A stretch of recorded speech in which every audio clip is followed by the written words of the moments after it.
Thank you for listening to Life Improvement Radio. You are listening to a rebroadcast of a previously recorded show. We're live at the Mind Book Fair, powered by Life Improvement Radio, Author's Corner. You can check me out on Twitter at TotalRadioNet and also at TotalTutor, NeilHaley.com, TotalTutor.net, because I have to bring out the education consultant in me, which I didn't talk about in anything but this interview. I'm sure I'll be playing for some of my education promotion, so I'm excited to welcome the program author Roxanna Elden. She's author of See Me After Class and Rudy's New Human. Roxanna, thanks for calling, and how are you? Thank you for having me.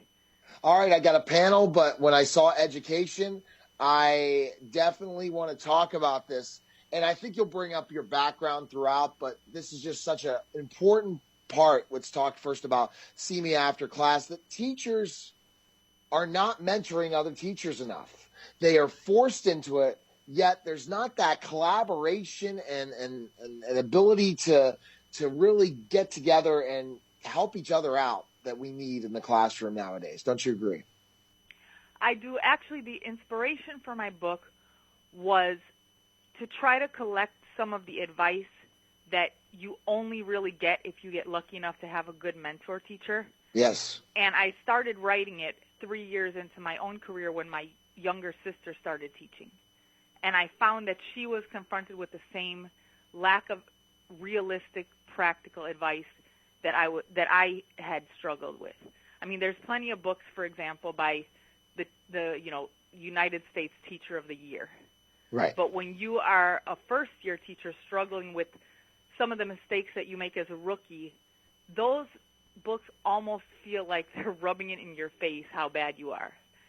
And the only other kind of advice book that I was able to find were these very general advice books that basically repeat what you learned in training. So if you're in between those two things, right, you actually remember what you learned in training, but you're struggling to put it into practice, that's where my book was meant to come in, and it was meant to offer humor, honesty, and practical advice. And that's a great point. And Peter, I would, before you get to a question, just to add to that, is that a lot of people, Roxanna, don't remember what they learned in their teaching studies. So another book like First Days of School, Henry Wong, and other ones like that are very, very important. But once you are the hard worker that really was ready and already dressed for success and and prepare, you need those little tidbits. And Peter, remember we've talked about that on the Total Education Hour, haven't we, Peter? Oh, yeah, definitely. And something I'm not sure if you can quite answer this or not, but I'm just going to throw it out there anyways, being a student. How, for your experience, because when I was in school, I was working with a lot of teachers who were both experienced as well as I was kind of a student that they would bring to learn the ropes, so to speak, for blindness and vision impairment. And I'm just curious on your experience, like, have you had an experience with that or collaborated with anybody who's been either in the blindness, visual impairment, or disabilities role by chance for educators? I'm not really, I don't think I actually have. I've had some student teachers, and I've definitely taught special ed inclusion, but I haven't, I haven't been directly a special ed teacher, so I haven't had much experience doing that. Yeah, I figured it wasn't going to be a question you quite could answer, but I figured if you had any, if you talked to anybody or anything, I was just curious. So I do appreciate you trying, though. That's no problem. Mm-hmm. I do sometimes talk about the role of teachers who have to collaborate. Like, for example, in a special ed inclusion class, one thing that ends up happening from the teacher's point of view is you're coordinating with another teacher who's an expert in the special ed piece. But it's almost like an arranged marriage. So you just kind of show up, and this other adult is in your class with equal authority to you. And I do talk quite a bit about how teachers can manage their relationships with other teachers. So whether that's in an inclusion class, in the teacher's lounge, or with your mentor teacher. Gotcha. Thank you. It's really interesting. I have quite a lot of friends that are teachers. My stepfather has been a teacher most of his adult life, and on the education board here locally in our county, and it's interesting to hear the stories about the challenges that teachers face. And then you see in news media and all these different things about, how these common core challenges and these testing challenges. And I just think it's a really interesting concept and idea that you've put together here that I feel like really helps teachers. Has there been a lot of feedback from teachers that have read the book or shared the book? There has been, and I have to say this season, the October-November season, tends to be the hardest for new teachers. It actually has a name. It's called the disillusionment phase, which is when new teachers become exhausted and they're really hitting that wall of all the lessons they've had to learn the hard way in front of students. So the time that I hear from teachers most is in October and November. And I'm really happy to say a lot of teachers have said, this is the book that kept me from quitting. And with that in mind, I actually started a free email series with very raw personal stories from my own first year. And it's called the Disillusionment Power Pack. It's on my website. You just sign up with your email, and you get 1 month of emails with things like my journal pages that I kept from my first year. And then, me having the benefit of 11 years of teaching experience now, I can really look at that first-year teacher version of me and talk about what was going on that I didn't realize at the time.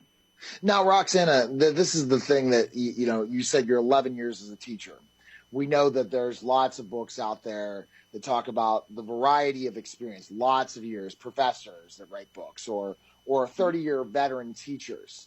This book, again, is one that is for somebody that is willing to admit they need help, are willing to admit that there's struggles, and you grabbing all these mentors you worked with. Was it the first couple years? How were you so lucky to find so many great mentors to add these kind of tidbits for? Well, I reached out to teachers around the country, and it was a 4-year process writing the book. So what I will say is that I filtered teachers so that you get a lot of very general advice that you learned in training repeated back to you. And I specifically looked for a certain kind of teacher, which is a teacher who can say, instead of saying, well, that wouldn't happen in my class because I'm too good of a teacher for that, I looked for teachers who would say, yes, that has happened in my class. Yes. It's not an easy problem to solve, so it doesn't mean there's something wrong with you if you didn't solve it. And here are some tricks that I've learned. Anyone who offers you a really easy answer and makes it seem like that always works for them, that's a problem. That's someone who's probably not giving good advice. And especially if it's a personality-based answer. So if you say, the kids keep interrupting me, for example. That's a big one that new teachers have. And then you talk to a teacher, and they may be a good teacher, but if they say, oh, well, that doesn't happen because my kids respect me, right? Where does that leave you as a new teacher who came to that person for advice? You're not any better. And you also feel terrible because now you feel like the kids don't respect you and it's something personal about you. So what you really need is someone who can say, I've had this problem and I came up with a few tricks, and here are my tricks. And then they always say teachers have to beg, borrow, and steal from other teachers. I say teachers have to beg, borrow, steal, and then adapt. Exactly. So you adapt that advice to your personality. And then, Roxanna, I think that did you have any people, and then I'll let Peter have another question. I told you, when you put someone out here that's my trick, for only the short amount of time you've been teaching, when you went to pitch this to be published, especially with not that much teaching experience, how did you get through that ceiling to go through and get published? Because there are far more people with PhDs in front of their names and other things that have education books. Isn't that kind of shocked me in certain ways when you talk about this? And 4-year process, you're probably 7-6 years into the business, right? When you right. Yeah. Well, first of all, I will say that it's always tough to get a book published. Right. You have to find an angle that's unique to you.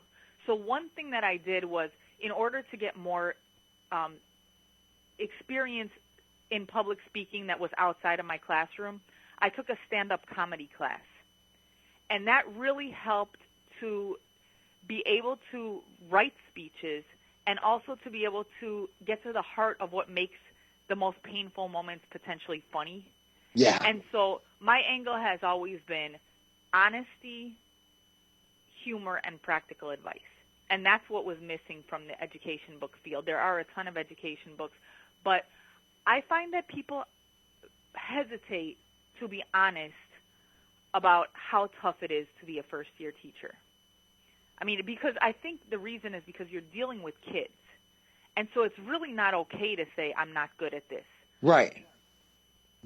Yeah, that's so true. Go ahead, Peter, with the next question. Yeah, so kind of building off of that, when you made your book and you're showing it to other people and you're looking for it to be approved, what would you say, just kind of cultivating everything, would be the one thing that you think is not in any other book that is in yours that makes yours solely the one that everybody has to go after? That is a great question, very tough question, and I think here's what I would say about it. It covers all of the subjects. So, there's a classroom management chapter, a chapter on administration, chapter on grading, chapter on dealing with parents. All those things you will probably find some version of in another book. I think what's different about mine is the approach. So I always guide people through 3 steps, especially with classroom management and skill-based issues. First, I talk about the traditional advice you get. So, for example, with classroom management, they say, give positive reinforcement, be consistent, mean what you say. All of that is actually very good advice, and it's advice that's readily available anywhere. So that's step 1. I reinforce that. Then the step that I think that I take that other books don't take is I acknowledge that even if you know that advice, it's going to break down.